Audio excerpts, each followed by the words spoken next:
Halo pemirsa, Kawanua Info kembali hadir menyapa Anda. Bersama saya Lia Denga, berbagai informasi akan kami hadirkan untuk Anda. Kita ikuti informasi yang pertama.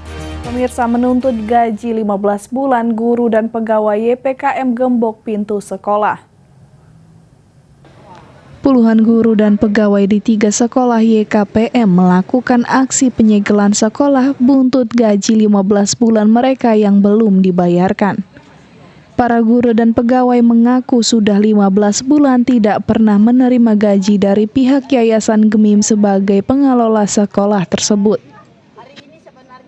Aksi penyegelan ini membuat ratusan siswa-siswa yang sudah datang ke sekolah tidak bisa masuk karena pintu masuk sekolah digembok oleh para guru dan pegawai. Diperlakukan dengan tidak baik.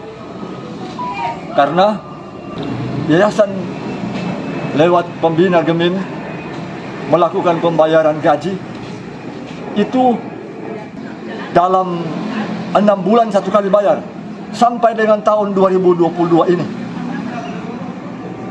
Dan contoh yang bukti terakhir ini sampai dengan bulan September ini sudah 1 tahun 3 bulan kalau sampai September ini.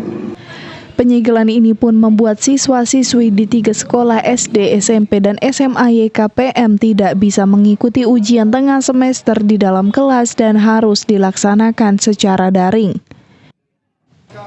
Hizkia Warankiran melaporkan untuk Kawanua TV.